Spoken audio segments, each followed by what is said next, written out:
Hi friends, ഞാനിന്നിവിടെ ഉണ്ടാക്കാൻ പോകുന്നത് വളരെ സിമ്പിളായിട്ട് ഉണ്ടാക്കാൻ പറ്റിയ ചീരത്തോരനാണ്. അപ്പോൾ ഇത് എങ്ങനെ ഉണ്ടാക്കുന്നത് നോക്കാം. ചീര നല്ലവണ്ണം കഴുകി വൃത്തിയാക്കിയ ശേഷം അരിഞ്ഞെടുത്ത് വെള്ളം വാർക്കാൻ വെച്ചതാണ്. ഇനി ഇതെല്ലാം ഒരു പാത്രത്തിലേക്കിട്ട് 4 പച്ചമുളക് നീളത്തിൽ മുറിച്ചത്, 1/4 കപ്പ് തേങ്ങ ചിരവിയത്, 1/2 ടീസ്പൂൺ മഞ്ഞൾപ്പൊടി, ഉപ്പ് ആവശ്യത്തിന് എല്ലാം ഒന്ന് അധികം പ്രഷർ കൊടുക്കാതെ കുഴച്ചെടുക്കാം. 1 kg ചീരയാണ് ഞാനിവിടെ കുഴച്ചെടുത്തത്. തീ ഓണാക്കി മീഡിയം ടു ലോ ഫ്ലെയിമിൽ ഇടയിൽ വെച്ച് ചട്ടി ചൂടായി വരുമ്പോൾ എണ്ണ ഒഴിച്ച് 1/2 ടീസ്പൂൺ കടുക് ഇട്ട് പൊട്ടി വരുമ്പോൾ 1/2 ടീസ്പൂൺ ഉഴുന്നുപരിപ്പ്, 1/2 ടീസ്പൂൺ കടലപ്പരിപ്പ് ഒന്ന് ഗോൾഡൻ നിറമാകുമ്പോൾ 2 വറ്റൽമുളക് മുറിച്ചതിട്ട് മൂത്ത് വരുമ്പോൾ കുഴച്ചു വച്ച ചീര ഇതിലേക്കിട്ട് ഇളക്കി കൊടുക്കാം.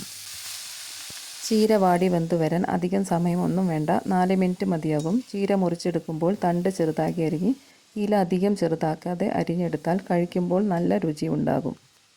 ചീര ഇവിടെ വാടി വന്നിട്ടുണ്ട്, നല്ല രുചിയുള്ളതാണ്. ഒന്നുണ്ടാക്കി നോക്കണേ. ഇഷ്ടപ്പെട്ടാൽ ലൈക്കും ഷെയറും സബ്സ്ക്രൈബും തന്ന് കൂടെ നിൽക്കണേ.